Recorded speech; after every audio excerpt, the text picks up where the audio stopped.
Men oilada bo'ladigan Busiz iloji 90% muammolarni gaplashmaslikdan deb bilaman. Asrab olingan farzandmanmikin yoki men mana bunaqa muammoyim bormikin, nimagadir meni oyim bilan adam kamroq yaxshi ko'rarmikin, tog'am aytadi, men senga uy olib bersam, men mol qo'y boqaman desam kuladilar. Chunki o'sha atmosfera ham yoqardi menga. Turmush o'rtog'im bilan pul ko'paygandan keyin naborot yaxshi yashash boshlaganmiz. Naborot, kech payt ertaga ishlamasam bo'lmaydi, och qolaman demasdan, ertalab turib spokойно ishga ketgan erkak kishini bo'yini egishini kutadigan ayol ko'p narsani yutqazib qo'yadi.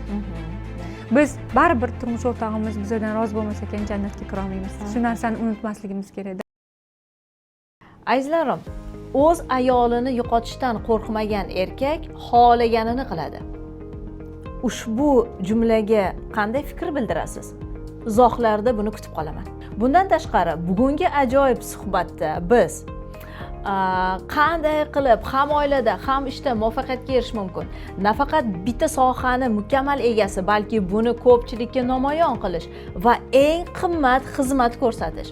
Uchta homilani yo'qotishga qaramasdan, bunday og'ir muammoga qaramasdan, oilani saqlab ishida katta muvaffaqiyatga erishish uchun quvvatni, kuchni, ishonchni qayerdan olish mumkin? O'zbekistonda yagona va hammani og'ziga tushgan pushti BMWni egasi sarpasiz kelin bo'lganini bilasizmi? Bolalikdagi kompleksini qanday qilib buyuk qalb kasbiga aylantirish mumkin? Mana shu va boshqa qiziqarli mavzular haqida bugungi suhbatimiz. Bizni oxirigacha kuzating. Ushbu qiziqarli video bilan yaqinlaringiz bilan bo'lish hali kech emas. Darhol buni amalga oshiring. Assalomu alaykum aziz Giza psixologiya markazi kuzatuvchilari, har doim izlanuvchan, tinib tinchimaydigan, o'qib o'rganadigan va o'zi orzu qilgan hayotda yashashni istaydigan muxlislarimiz. Bugun navbatdagi podkast va navbatdagi ajoyib mehmon o'z tarixiga, o'z juda ham qiziqarli hayotiy tajribasiga ega bo'lgan inson va bularni tanishtirishdan oldin shu narsani ta'kidlashni lozim topdimki, men judayam o'ziga ishongan, mas'uliyatli, qat'iyatli, jasoratli, o'zini qiziqadigan ishini, sohasini topgan va o'z ishini fidoyisiga aylangan, ya'ni ishini sevadigan, ishini hurmat qiladigan va o'zini sohasida doim rivojlanishdan charchamaydigan ayollarni judayam hurmat qilaman. Agar bunday ayol ishida, o'zini sohasida muvaffaqiyatli bo'lishdan qat'iy nazar, oilasida ham muvaffaqiyatga erishgan bo'lsa va o'zini oilada ham ayol sifatida, rafiqa sifatida baxtli his qiladigan bo'lsa, bu ayolni mani oldimda hurmati yanada oshadi. Chunki ayol kishi uchun hozirgi zamonda aynan karyera, ish va oilani o'rtasidagi chiroyli muvozanatni saqlash eng dolzarb va kerakli mavzularga aylandi va mana shu mavzuni yanada yoritish maqsadida mana shu mehmonni taklif qilishga qaror qabul qildim va o'ylaymanki, bugungi suhbat chuqur anglashlarga boy bo'ladi va siz o'zingiz uchun foydali, kerakli ma'lumotlarni, nafaqat kerakli ma'lumotlarni, balki chiroyli yechimlarni ham olasiz degan umiddaman. Bugun biz mehmonimiz bilan birgalikda sizlarga chiroyli, foydali, samarali yechimlar berish maqsadida mana shu suhbatni tashkillashtirdik. Demak, boshladik. Assalomu alaykum. Assalomu alaykum. Mushtariy, sizni ko'rib turganimdan juda ham xursandman. Xursandman. Va vaqt ajratib kelganingiz uchun bilaman vaqtingiz qanaqaligini, tig'izligini. Vaqt ajratib kelganingiz uchun rahmat. Sizlarga ham taklif uchun kattakon rahmat. Nima demoqchi edim? Boshlashdan oldin sizni o'zingizdan ko'ra yaxshi tushuntirib tanishtiradigan odam bo'lmasa kerak, shuning uchun qisqacha o'zingiz haqingizda. Assalomu alaykum avvalambor hammaga. Men Mushtariy Samudinova, ortodontist stomatolog bo'lib ish faoliyatimni yurg'izaman. Oilaliman, turmush o'rtog'im bilan o'zimizni chiroyli, fayzli hayotimizni yashab o'tyapmiz, Allohga shukr. O'zim ishim to'g'risida gapirsam 1 soat ham gapirishim mumkin. Ishimni juda ham yaxshi ko'raman. Juda ham ko'pchilik uchun men tish xatorini to'g'rilaydigan oddiy ortodont bo'lishim mumkin, lekin men hayolimda odamlarning hayotini o'zgartiradigan, odamlarning kulishiga sabab bo'ladigan, odamlarni yana ham baxtli qiladigan kasb egasiman. Ota-onam, jigarlarim, yaqinlarim bor. Ota-onam yaqinlarim bilan отношенияларni, ya'ni munosabatlarimni juda ham hurmat qilaman. Yaqinlarni o'rni mani hayotimda juda ham boshqacha va odamlarga yaxshi ulashishi, yaxshi narsalarni ravo ko'rishi va chiroyli hayotni ravo ko'raman va shu qatori o'zimga ham. Zo'r. Хорошо. Mushtariy, nima uchun aynan stomatologiya? Yoshligimda mani o'zim yuzimda, jag'imda muammoim bo'lgan, prikusimda muammo bo'lgan va shu muammoni hal qilish uchun 8 yoshimdan boshlab почти deyarli 12 yil ishlaganman. Va odamlarga naqadar shu tishi muhim ekanligini tushunib yetganman. O'zingiz qatnagansiz stomatologga? O'zim qatnaganman. Va mani ammam stomatolog bo'lganlar va ularni ko'rib, qanaqa uspешный ayol ekanligini, chiroyli, o'zini daromadi bor, o'zini hayoti bor, o'zini dunyosi bor ayol ekanligini ko'rib, ularga havas qilganman. Va shu qatori o'zimdagi muammoni men rasmga tushishni yoshligimdan yaxshi ko'rardim. Masalan, bitta inson dadajonim fotoapparat sovg'a qilgan bo'lsa, bitta inson bitta rasmga tushsa, men 100 ta rasmga tushardim. Ishoning, bunaqasidan o'zimni ko'p rasmga olardim va shu rasmga tushayotganimda nimaga men tishimni ko'rsatib kulolmayman deb ichib etimni yeb adam aytadi, shuncha harakating seni hozirgi jag'ingdagi bo'lgan holatga sen o'zing kelding. Juda ham ko'pchilik men odamga o'tirib aytaman, rahmat dadajon, meni eshitganingizga, o'sha payti meni olib borganingizga, shuncha pul tikdingiz meni og'zimga, shuncha meni olib bordingiz, vaqtingizni ayamadingiz, ishi ko'p odam edingiz desam, sen o'zing xohlagansan deydi. Ba'zi bolalarga bir-ikki qo'ydirganing bilan ham yaxshi qaramaydi. Men o'qib, izlanib, shuni o'qib yana boshqa joyga boraylik, boshqa shaharga boraylik. Hamma narsaga o'zing xohlagansan degan.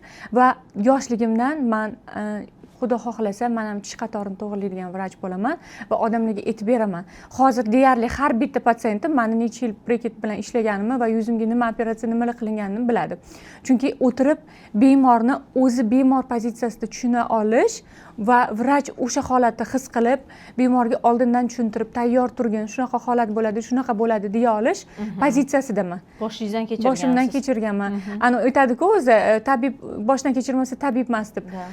Va shunda odamlar agar bu faqat ko'pchilik estetik nuqson deb o'ylaydi, aslida estetik nuqson emas. To'g'ri chaynolmaslik, to'g'ri ovqat yemaslik aslida juda ko'p narsaga va psixologik holatga juda katta ta'sir qiladi. Odamning samootsyenkasiga juda ta'sir qiladi. Va agar men o'tirib faqat tishga sim qo'yishdan tashqari odamning hayotini o'zgartira olayotganman, nega shu kasbni egallamasligim kerak degan 4 yilda institutga kirgan bo'lsam ham 4-yilga kirganman. Ko'pchilik aytadi, shundoq kirgansiz, shundoq oson o'qigansiz. Yo'q, biz unaqa bo'lmaganmiz, biz qiynalib kirganmiz va lekin shu hozirgi holatimda maksimalni o'zimdan sokimni выжимать qilaman. Chunki men bu holatga oson kelmadim, yaxshi ishlashim kerak, zo'r rezultat berishim kerak va odamlarning hayotini o'zgartirishim kerak deb. Siz bilan suhbatda kuzatuvchilarga qanaqadir insaytlar yoki yechimlar berib ketaveraman. Men yoqtiraman shu narsani, chunki balki shunchaki eshitayotgan bo'lishi mumkin, lekin bu shunchaki gap emas. Agar e'tibor bergan bo'lsangiz, mushtariyni ishida, qilayotgan faoliyatida juda ham katta ma'no bor. Smysl.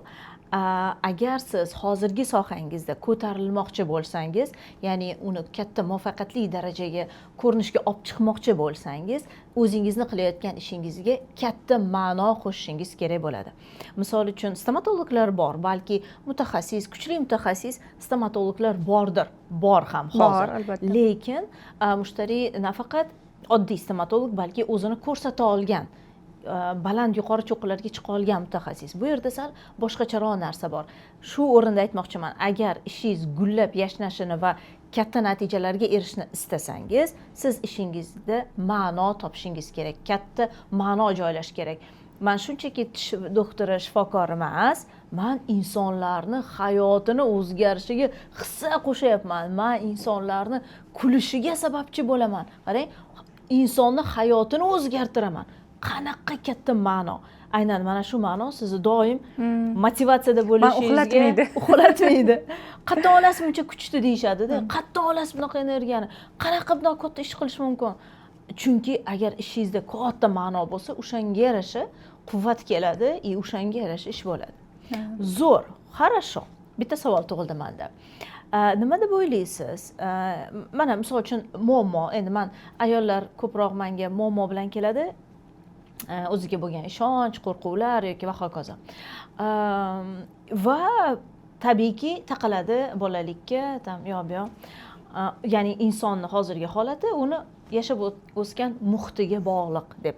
Siz nima deb o'ylaysiz? Insonni, ayol kishini muvaffaqiyatli bo'lishiga, yosh, chiroyli, faol, ham oilada, ham ishda o'z o'rniga ega bo'lishiga yashab o'sgan muhiti ta'sir qiladimi yo'qmi? 50% ta'sir qiladi deb o'ylayman. Yarmida ta'sir qiladi. Qanaqa ta'sir qiladi? Manda ko'pchilikda yoshlikdan shunaqa bo'ladi-ku. Mani asrab olingan farzandmanmikin yoki mana bunaqa muammoyim bormikin, nimagadir mani oyim bilan adam kamroq yaxshi ko'rarmikin, opa singlimga qaraganda menga kamroq e'tibor bo'larmikin. Nimagadir mani yoshligimda men ota-onamni eng yaxshi ko'rgan farzandi bo'lsam kerak deb katta bo'lganman. Nechta farzandsizlar? 4 ta farzandmiz. O'zi 5. Men 3-chisiman. O'zi hozirgi holatda 2-chisiman. Juda ham ko'pchilikda o'rtanchi farzandda qattiqroq ushashadi yoki o'rtanchi farzandga bee'tibor bo'ladi degan tushunchasi bor. Lekin menda unaqa bo'lmagan. Men nimagadir faqat meni yaxshi ko'rsa kerak ota-onam degan fikrda katta bo'lganman. Opamda, singlimda unaqa narsa bo'lmagan ekan. Nima uchun shunaqa deb o'ylagansiz? Chunki mani oilamda meni eshitishardi. Nimadir men xohlayotgan bo'lsam, o'tirib tushuntirilardi. Agar даже mumkin emas narsa bo'lsa ham, hamma narsa mumkin bo'lgan deb aldamayman. Hamma narsa aytgan narsam na blyudishga yonimga kelgan deb aytmayman. Unaqa emas. Lekin ko'chaga qarardim. Men oilamda farqli farzand bo'lganman. Ko'chadagi insonlar bilan o'ynashni yaxshi ko'rardim. Mahalladagi odamlar bilan. Opam ham, singlim ham yoqtirmasdi. Ana ko'pchiligiga qo'shilishi. Men hali mol qo'yib boqadigan qo'shnimizga ovqatlanib chiqardim. Ular qanaqa bu yerda yeb olsan desa, ularning hayotini his qilishni yaxshi ko'rardim.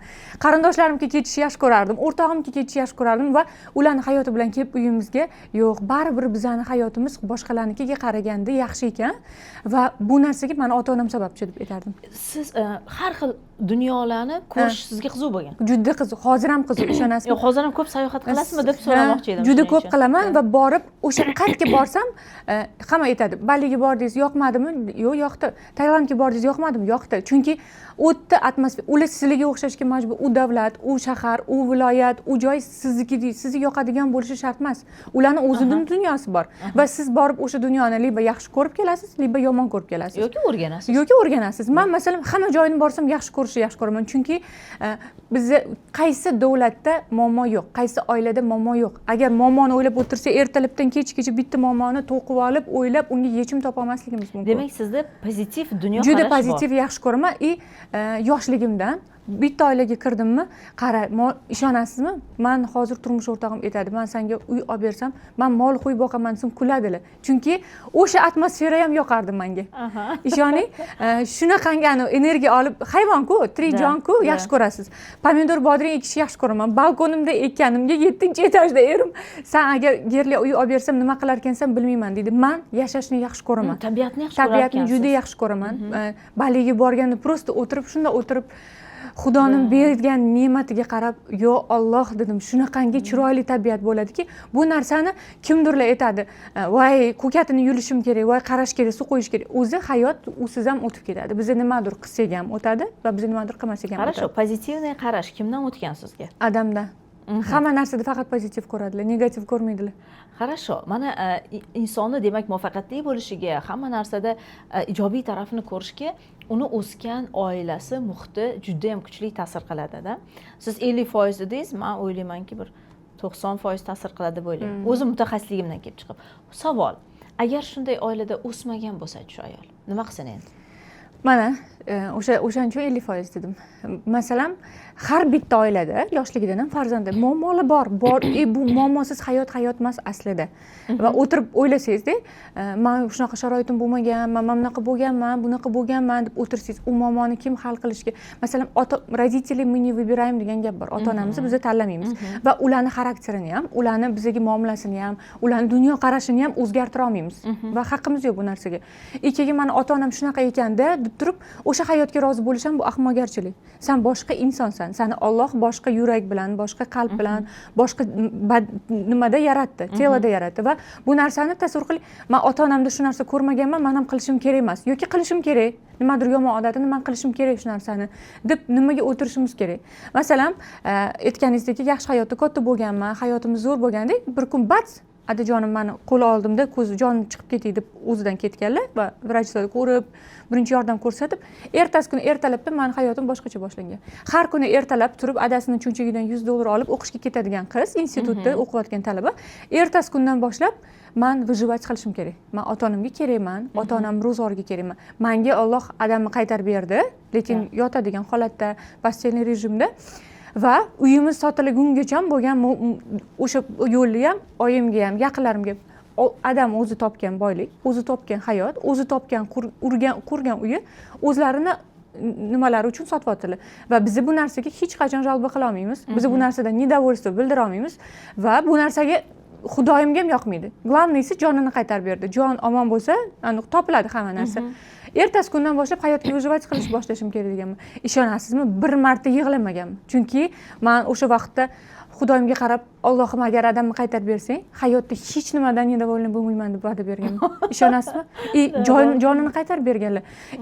Xudoyim o'sha momentlarda bizani imенно ichimizdan qilgan duoni eshitadi deb o'ylayman va shart qo'yib men qaytarib oldim demoqchi emasman bu gapim bilan. Lekin Xudoyim duoyimni eshitdimi, bergan va'dam ustidan turishim kerak deb o'ylayman. Bu sizga yaxshi xarakter shakllanishiga xizmat qildi-da.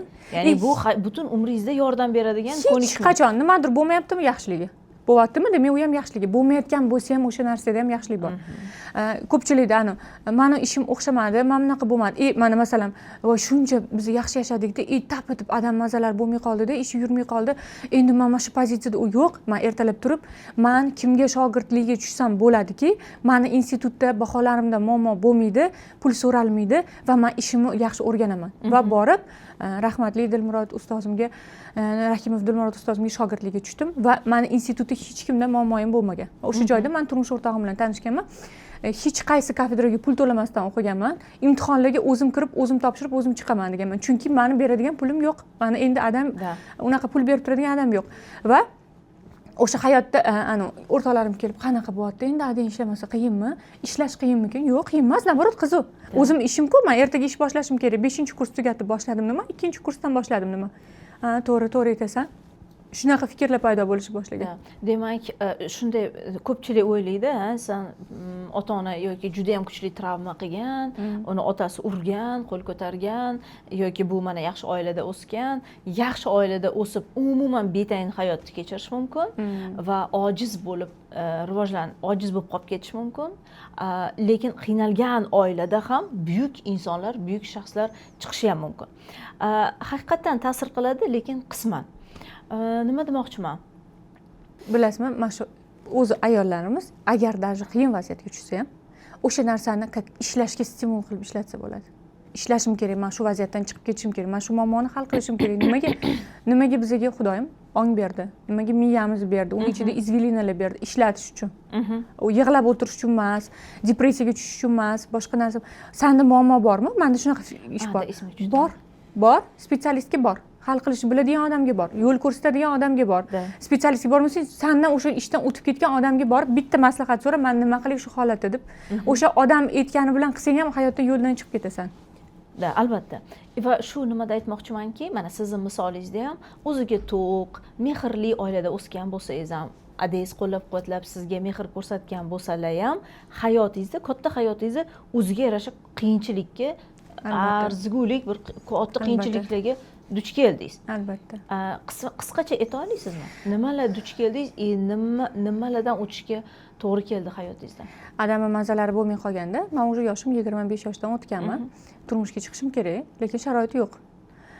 Meni turmush o'rtog'im vrach, stomatolog, lekin Toshkentga ketib hayotini boshlamoqchi noldan. Menga aytayapti, menga turmushga chiqasanmi? Lekin men to'y qilishga sharoitim yo'q. Karantin vaqt, katta to'y qilishga sharoitim yo'q. Ko'ylak kiymasdan, boshqa. Xo'p, meni adamga sarpa qildirishga sharoiti yo'q. Men ichimda aytyapman. Hozir men tanlashga возможностьim yo'q. Hamma ovqatdagi shahzodasini kutadi, lekin qarasam, stomatolog, qarasam, yoshi katta, o'zini bosib olgan, gap so'zi joyida, aqlli, ishini yaxshi ko'radigan inson, ertaga menga ishlama demaydigan inson, o'shanda ham o'tirib gaplashganman, menga ishlama demaysizmi? Men hali ota-onam bor bo'ynimda, ertaga ularga uy joy qilishim kerak, ularni boqishim kerak, men topgan pulim o'zimga ishlataman. Bo'ldi, xo'p, unaqa gap so'z bo'lmagan. oila qurdik, Toshkentga kelyapmiz, hech narsa yo'q. Uy ham yo'q, mashina ham yo'q. Viloyatdan kelgansizlar? Andijondan kelganmiz, Andijondan kelganmiz. Ishga boryapmiz, bir hafta 10 kun o'tyapti. Absolyutno kasal. Kim biladi bizani stomatolog ekanligimizni? Men yana kamga studentman, turmush o'rtog'im ortoped stomatolog va biz yaxshi ish qilishimizni. O'tiryapman, o'ylayapman, bir hafta o'tyapti, 2 hafta o'tyapti, olib kelgan pulimiz ham tugayapti. Uyda bilishingiz uchun turmush o'rtog'im og'aynilarning uyi bo'lgan. Absolyutno bo'sh uy. Bo'sh uy Qadishev tarafda. Borib Toshkentga kelib, men yarimta to'shakcha borligini bilganman. 4 ta to'shakcha bolish, kerakli 2 ta tarelka, 2 ta yulka qoshuv oldik va yashayapmiz. Hayotimdan shunaqangi davolniyman. Men turmushga chiqdim. Men Xudoga shukr, mening turmush o'rtog'im bor, meni oilam bor endi deyapman. Vaqt o'tyapti, 10 kun o'tyapti, 15 kun, bizning qo'limizdagi pul tugayapti. Ya'ni o'sha siz orzu qilgan yoki qilmoqchi qilishingiz mumkin bo'lgan dang'illama, hashamatli to'ylar, sarpalar. Qarang, o'sha joyda ham qiz bolaligimdan men odamga sarpa qildirmayman deb niyat qilardim. O'sha niyatimga Xudoyim tekislagan. Qizlarni aytaman, niyat qilishda ehtiyot bo'lish. To'g'ri qilish kerak. O'tyapti, o'ylayapman, bizani Toshkentga kelganimizni kim biladi? Men shunaqa qilishim kerakki, Instagramda auditoriyasi bor odamga aloqaga chiqib, tishingizni davolab beraman deyishim kerak. O'tiryapman, birinchi patsient keldi, qilib berdi, Instagramda bitta отметка qilib berdi, уже odam kelishni boshladi. Instagramda ishlashni bilasiz, bitta qonun qoidasi bor. Yaxshi bo'lsangiz ham, yomon bo'lsangiz ham o'sha tarafingizni ko'rsatib qo'yadi, srazu. Ishlashingiz kerak, qarasam уже bo'lsa qilsa bo'lar ekan. O'ylaysiz, birinchisidan уже odam kelishni boshladimi, birinchi ishxonamizdan bizani sig'dirmay qo'yishdi. Chiqib boshqa joylarni yurib joy topib keldik. O'sha joyda ham yarim kunga kelishganimiz уже vaqtini qisqartiryapti, chunki odam ko'payyapti. 3-joyga o'tyapmiz va bizani uyimizdan ishxonamizga 1,5 soatlik yo'l metroda borib kelyapmiz. Ishoning, har kuni men patsient yozilyapti-ku, 200 ming, 300 ming so'm bo'lsa ham bor deb ertalab 5 ga yozilgan bitta patsient. Turmush o'rtog'im aytayapti, hozir men borsam taksiga qaytib kelishga pulimiz bo'lmaydi agar patsient kelmasa. Bu paytida hozir metro ishlamaydi, taksida ketish kerak. Boramizmi? Deyapti, men qilib kelasiz, ha, kelaman. Bo'ldi, kelyapmiz. Ishoning, shunaqangi Xudodan so'rab chiqyapman uydan. Lekin hayotimda o'sha pozitsiyasida ham men davolni bo'lganman. Bir kun ham turmush o'rtog'im metroga nedavolni yuzing bilan chiqmading, nega? Chunki patsient уже kelishni boshladi menga deyapman, xursand bo'lib. Va ozgina vaqt o'tyapti, oradan 1 yil уже biz sekin-sekin arendani yaxshirog'iga chiqdik, ishxonamizni o'zgartirdik, yaxshi topishimiz boshlandi, mashina olamiz dedik, uy olish boshladik. Odamlarda tug'mayapsanmi? O'sha joyda ham meni niyatim ketgan, ishonasizmi? Men arenda mashinam bo'lsa tug'mayman. Meni bolam yaxshi sharoitda. Meni bolam men bilan kvartira yurmaydi. Uy olaman, chiqaman, o'shandan keyin boshlayman harakat qilishni. Vaqt o'tyapti, уже 1 yil o'tdi. 1 yil o'tgandan keyin men doktorlarning yordamisiz tug'olmasligimni bildim. Va tasavvur qiling, klinikada o'tiribman, 6 ta ayol kiryapmiz, tekshiryapmiz va men faqat bitta muolajasiz tug'olmasligimni bilyapman-da, o'tiribman. O'sha joyda hamma chiqib yig'layapti. Ularniki положительный chiqqan, menda отрицательный chiqqan. Men Xudoga shukr deyapman. Menga qarab, siz jinniroqmisiz? Sizniki yaxshi chiqmadi-ku deyapti. Men aytibman, men sababini bildim. Men o'sha narsani 1 yildan keyin sababini bildim. Odamlar bor 10 yillab, 15 yillab nimaga 2 qat bo'lmayotganini bilmaydi. Ammo menga Allohim 1 yilda o'sha sababini qildi. O'sha sababini qilsang, sen farzandli bo'la olasan deb znak berdi deyapman. Xursand bo'lib erim oldiga chiqaman. Yaxshi chiqdimi? Yo'q, yomon chiqdi, lekin mana shundan chiqdi. Demak, shuni harakat qilsak bo'lar ekan deb chiqaman. Hamma mendan tashqari 6 ta ayoldan 5 tasi yig'layapti. Demak, diqqatni yechimga qaratish. Yechimga. Doim yechimga qaradi. Uni men o'tirib, voy, uchun unaqa bo'ldi, nimaga? Kim aybdor bunga, nima sababdan unaqa bo'ldi? Gunohim uchun. Qaysi gunohim? Birinchi qaysi gunohim uchun? Balkim aslida bu вознаграждениеdir, Alloh tarafdan berilgan mukofotdir. Chiqyapman-da, keyin 1-yil podgotovka qilyapman, bo'lmayapti. 2-yil qilyapman, bo'lmayapti. 3-yil. Hammada tug'mayapsan-ku, sizlar xatdan bilasizlar, men tug'mayman, balkim tug'olmayotgandirman. Lekin o'sha savol berayotganda odamlar kallani ishlatish kerak deb, balkim tug'olmaydigan ayollar bor. Ataylab qilmaydi, qo'lida emas-ku. Uni qo'lida emas-ku. Lekin ishonasizmi, menga tug'olmaganim ham qanchadir vaqtda stimul berdi. Albatta. Ishimda yondim. Men tug'masligimni uyga kelib kech payt 2 soat, 3 soat o'ylab qo'ymasam, qolgan payt o'ylamayman. Vaqtim yo'q o'ylashga. Odamlar bor, aslida men o'zimni unaqaman deb aytmayman. Allohim qaysidir er-xotinlarga o'sha tug'olmaslikni buyurib qo'ygan qadariga va ular hayotidan rozi. Qaysidir 3-chi, 4-chi odamlar o'sha joyga burnini suqib, o'sha savolni berib o'zini baxtli his qilsa bilmayman, lekin bu narsa juda ham aslida berilishi mumkin bo'lmagan savol. va menga aytishsa, nega men ota-onam bor, yaqinlarim bor, turmush o'rtog'im bor, yaxshi hayotim bor, yaxshi erim bor, ishim bor, patsientlarim bor, chiroyli hayotim borda o'tirib olib tug'mayapman deb yig'lashim kerak. Ayting, shuncha narsani berib qo'yibdi, bitta narsani ushlab olib o'sha narsani tragediya qilib yashashda nima maqsad? Nima keyin aytadi, Xudoyim, davay unda men hamma narsani olaman, mana senga farzand. Farzand nimagadir yechim emas. Farzand nimagadir hayoti tugashi yoki hayoti boshlanishi emas. U Allohim tarafdan beriladigan ne'mat. Agar sizga peshonangizga farzandli bo'lish yozgan bo'lsa tug'asiz, agar yozmagan bo'lsa umuman befarzand o'tish mumkin. Farzand o'tish mumkin. Nima deb o'ylaysiz? Nima uchun ayollar bitta narsani ushlab oladi, mana shu narsani aylantiraveradi? Chunki u udobli. Qandaydir muammoni. Bu ularga o'sha narsani muammoni ushlab olish kerak va o'zi uchun manfaatli. O'zi uchun o'tirib men farzandli bo'lmayapman deyish yaxshi-ku. Ani boshqa narsalarni qilmaslik uchun. Siz xafa bo'lmayapsizmi? Menga desa nimaga deyman? Kimdan xafa bo'laman? Xudodanmi? Allohdan xafa bo'lamanmi men? Turmush o'rtog'ingiz sizlar o'ylaysizlar, farzandli bo'lmayotgan oilalarda o'zini miyasi yo'qmi? O'zi vrach qidirmaydimi? O'zi topmaydimi? Menda-chi mana shu vrachim bor. Da, 80% odam sizga yaxshilikni ravo ko'rib aytadi bu narsani. Da, yaxshi bo'lsin deb aytadi. Lekin o'shanda ham ba'zi oilalarda farzandli bo'la olmaydigan oilalar bor. Gapga ehtiyot bo'lish kerak. Til besuvak narsa bo'lgani bilan uni xohlagancha ishlatish mumkin degani emas. Uni ehtiyotkorlik bilan birovni dilini ortmaslik uchun ishlatgan yaxshiroq deb o'ylayman. Chim so'rab qo'ydingiz-da, o'sha odam sizga qarab, "Men umuman hayotimda farzandli bo'la olmayman" desa nima qilasiz? G'alati-ku. O'sha savolni berishdan oldin o'ylab ko'rish kerak. Ba'zi odamlar o'zi xohlamaydi farzandli bo'lish. Ba'zi odamlar turmush o'rtog'i farzandli bo'la olmaydi. Lekin bu degani oilani buzish kerak degani emas. Oilada yaxshilab shu joyda odamlarga aytmoqchiman. Farzandli bo'lmadi degani bu oila bitta bo'la olmaydi degani emas. Meni tanishlarim ichida juda ham ko'pchiligi bor. Farzandi bor, oilalari buzilgan. Albatta. 11 ta o'g'il farzandi bo'lib turib, zaksi bilan kesib, boshqa qizga uylangan oilani taniyman. 11 ta o'g'il farzand. Va farzandi bor degani bu hayot davom etadi, oila butun bo'ladigan, naslisi o'shanga qoladi degani emas. Bu hech narsani o'zgartirmaydi. Allohim nasib qilsa beradi, Allohim nasib qilmasa bermaydi. Savolim, shuncha qiyinchiliklardan o'tishga va ishingizni borgan sari katta qilib rivojlantirishga, даже hatto sog'lig'ingiz bilan shunaqa muammo bo'lishiga qaramasdan motivatsiya, kuch, quvvat qayerdan olasiz? Ko'pchilikda hozir surunkali charchoq, ertalab boshimni ko'tara olmayman, umuman quvvatim yo'q. Qayerdan olaman quvvatni? Sizlar quvvatni qayerdan olasizlar deydi. Siz quvvatni qayerdan olasiz? Hayotdan bo'lsa kerak. Men yashashni yaxshi ko'raman, ishoning. Hayot, men bormagan joylarim ko'p. Men ko'rmagan hayotim, men ko'rmagan patsientlarim ham ko'p. Ishonasizmi? Bitta patsientim bor, juda ham tishi qiyshuv bo'lganda, ishoning, har kuni kech payt videosini ko'rib yotaman. O'zgartirgan videomni. O'sha kulgida men borman. Tushunyapsizmi? Har bitta kulishida men borman. O'sha bolani kulishida men borman va unaqa patsientlarim qancha, lekin o'shani videosini ko'rsam aytaman, "Ey Alloh, men bu hayotga bekorga kelmagan ekanman." Yana ham kuchga to'lib ketadi. Ertalab men ishoning, kech payt kechasi erim aytadi, astag'firulloh, odamlar uxlaydigan vaqt bo'ldi, onasi uxla desa, to'xtang, men uyim ishim, men uyini quchoqlaydigan ayolman, ishonasizmi? Uyimni kelib quchoqlayman. Menga shu uy nasib qilganiga shukr. Men mashinamni har kuni quchoqlayman.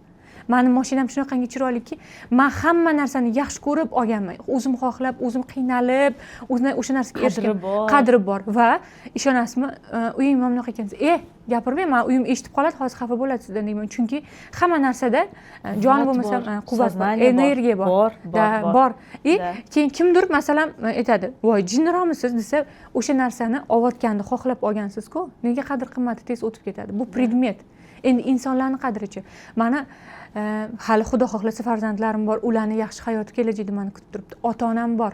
Ularni hali ko'p narsa qilishim kerak, uspech qilishim kerak. Demak, hali amalga oshmagan narsalar haqida o'ylasa odam o'shanga yarasha quvvat keladi. Har kuni kech payt men xohlayotgan hayotimda uxlashdan oldin ko'rib, o'ylab, tasavvur qilib yotaman. Chunki hayotda biza ko'rgan narsalarimizga shukr etamiz, qadrini bilamiz, lekin ko'rmagan narsalarimiz uchun harakat qilsak bo'ladi. Ko'rmagan narsa uchun ham oldindan shukr qilsa bo'ladi. Men shu hayotga kelaman, inshaalloh menda bo'ladi. Ishoning, men 2021-yildan 22-yilga o'tishda karta желания to'ldirib, turmush o'rtog'im kelsalar, nimaga budga 3 talab BM yopishtirib yubording desa, bittasi sizga, bittasi dadajonimga, qaynotamga, bittasi menga Rolls-Royce bo'ladi desam, voy onasi, hech bo'lmasa Chevroletdan bironta Gentra'mi, Malibu'mi orzu qilsang ham bo'lardi-ku, yo'q narsani nima qilasan deganlar. Ishoning, o'sha yilni o'rtasi oxiriga yaqin turmush o'rtog'im olganlar, lekin men o'sha narsani yopishtirganman. Bir kun kelib rozовый BMW bo'ladi deb o'ylardim, lekin bu darajada yaqin bo'ladi deb hozir o'ylamaganman. ko'chada rozовый BMWni ko'rdim. Ishonasizmi? Men mashinaga qarab turib har kuni chiqib menga nasib qildi Allohim deyman. Shu narsani menga miyamga keltirgan narsani nasib qilmas narsani aslida xayol ham qildirmaydi. Albatta. Xayol qilmayapsizlarmi? O'zingizlar ayb. O'zingizlar xayol qilmagansizlar, shuning uchun nasib qilmayapti, to'g'risi. Eng qizig'i ega bo'lgandan keyin ham uni yaxshi ko'rish. Va shukronalik doimiy. Bo'ldim, bo'ldi, o'tib ketdi emasda, doimiy mashinamni shuna chiqadi-da, turmush o'rtog'im, ukam, adam, men erkak kishi bo'lib turib mashinamni yaxshi ko'rardim. Bu darajada yaxshi ko'radiganini endi ko'rishim. Men переживать qilib, uni u yoqqa qo'yib, bu yoqqa qo'yib, xudo, barib bo'ladi-ku, rangi farq qilgani uchun yosh bolalarga qiziq-ku. Qiziq, ishoning, birov meni mashinamda rasmga tushib olsam maylimi, mana kaliti boring, ichiga o'tirib ham tushundingmi? O'tirib rasmga olib oling, vizualizatsiya ishlasin deyman. Chunki men turmush o'rtog'imga chiqaman birinchi marta bo'lmaydi. Undan oldin ko'rmaganman. Asli o'tirib ko'ringlar, his qilib ko'ringlar deyman. Kimgadir bu matoh, buyim-da, lekin men o'shandan energiya olaman. Hamma narsamni. Men balkonimga ekkan bodrinimni ishoning qush yeb qo'ymasin deb u yoqdan haydab o'shanga qarab o'shani yeb bo'lgunimgacha ham turmush voy mashina oxiri yediga xudoga shukr qildim mendan deydi. Shunaqangi yaxshi ko'raman. Chunki har bitta ko'k narsada ham osmonga qarasangiz ham, nafas olsangiz, burni qiyshuv odamdan borib so'rang. Assalomu alaykum aziz, hurmatli, go'zal, latofatli ayollar, barchangizni kirib kelgan bugungi bahoriy bayram bilan tabriklayman. 8-mart barcha ayollarga muborak bo'lsin va yilda faqat bir kun, faqat 8-mart kuni emas, bir necha marta bo'lsin. O'zingiz xohlagan kuni o'zingiz uchun 8-martni tashkillashtiring. Chunki muhimi oy va kun emas, muhimi sizni ichki holatingiz. Va mana shu maqsadda sizlarga eng kuchli, eng yaxshi ko'rgan kurslarimdan birini sovg'a qilmoqchiman. Bu muhabbat qasri onlayn kursi. Nima uchun aynan shu kurs? Chunki u sevgi haqida, u munosabatlar haqida va aynan mana shu kurs orqali siz o'zingizga bo'lgan ishonchni orttirasiz, o'zingizni hurmat qilasiz va yaxshi ko'rishni o'rganasiz. Qanday qilib bu sovg'ani olish mumkinligini esa siz yaqinda start oladigan orzular ushaladi intensiv kursimizni 3-kunida bilib olishingiz mumkin. Shuning uchun darhol hoziroq intensiv kursni o'zingiz uchun xarid qiling va biz darslarni boshlaymiz. Darslar hammasi jonli formatda bo'lib o'tadi. Bu yozib olingan darslar emas va Moskvadan olgan yangi bilimlarim bilan aynan mana shu kursda bo'lishaman. Va siz nafaqat orzularingiz amalga oshish sirlarini, balki muhabbat qasri kursini ham o'zingizga hadya qilishingiz mumkin bo'ladi. Demak, hoziroq bugun orzular ushaladi kursiga ulaning va biz darslarni boshlab 3-darsda o'zingiz uchun muhabbat qasrini xarid qiling. Barchangizni yaxshi ko'raman. Ko'rsatilgan havola orqali hoziroq intensiv kursda sizni kutib olishga tayyorman. Yana bir bora tabriklayman. Sog' salomat bo'ling. Havola ko'rsatilgan, albatta ulaning. Rinoplastika qilish kerak bo'lgan, septoplastika qilish, burnidan nafas ola olmaydigan odamlar, og'izdan oladigan odamlar so'rang. Havoni qadri qancha bizga? Shunda kislorodni o'zi bizga qanchalik muhimligini. Shuning uchun baxt. Ular qildirib chiqqandan keyin, voy, men shuncha hayotim bekor o'tibdi deydi. Даже nafas olishimiz ham bizga baxtda. Aslida muvaffaqiyat sirlari, baxt sirlari mana shunaqa kichkina oddiy yoki oddiy narsalarda. Lekin diqqatimiz nima uchundir o'sha salbiy alamzada bo'lgan, o'tmishdagi qanaqadir vaziyatlarda bo'lganligi uchun o'sha narsa hayotimizda takror qaytariladi. Xo'p, shu o'rinda savol tug'ildi. Ko'pchilikda shunaqa fikr bor, stereotip bor. Ayrim insonlarning hayotida bu faktga ham aylangan. Mana pul yo'q paytida ikkalanglar do'st bo'lib, birga metrolarda yurib, bitta tarelkada ovqatlanib, mazza qilib mehr-oqibatda yashagansizlar-da, lekin pul ko'paygandan keyin biz oldin zo'r edik, turmush o'rtog'im puli yo'q edi, zo'r edik, biz men yonlarida turib berganman, men qiyin paytida birga bo'lganman, lekin puli ko'paygandan keyin aksincha, mana endi qiyinchiligimiz yo'q, endi azobimiz yo'q deb birga mazza qilib yashash o'rniga aksincha hammasi buzilib ketdi deydi. Nima, mana sizlarda pul ko'paygandan keyin munosabat o'zgardimi, o'zgarmadimi? O'zgarsa nima deb o'ylaysiz, sababi nimada? Yaxshi tarafga o'zgargan bo'lsa-ki, o'zgardi. Chunki birga o'tkazadigan ishdan tashqari birga zalga boramiz, birga suzishga boramiz, tog'ga birga boramiz dam olishga. Даже o'zini og'aynilar bilan tog'ga chiqsa ham meni ota-onam bilan boshqa dachaga olib chiqib qo'yib, "San ham damingni olib tur, men bu yerda og'aynilar bilan." Bir-biringizdan zerikib ketmaysizlarmi? Yo'q, Doimiy birga bo'lib. zerikmaymiz. Men zerikib ketaman desa, ular turmush o'rtog'i bo'lsa ham, bo'lmasa ham zerikadi. Ular hayotida o'zi zerikadi-da, hamma narsadan. Hamma narsadan. Men hech narsadan zerikmaydigan odamman. Ishlasam ham zerikmayman. Yolg'iz o'tirsam ham. Yolg'iz o'tirsam. Ishoning, ba'zida o'tirib bir joyda yolg'iz o'tirib qolsam, voy, alhamdulillah, men ham yolg'iz o'tirar ekanman. O'zimga ishongim kelmaydi.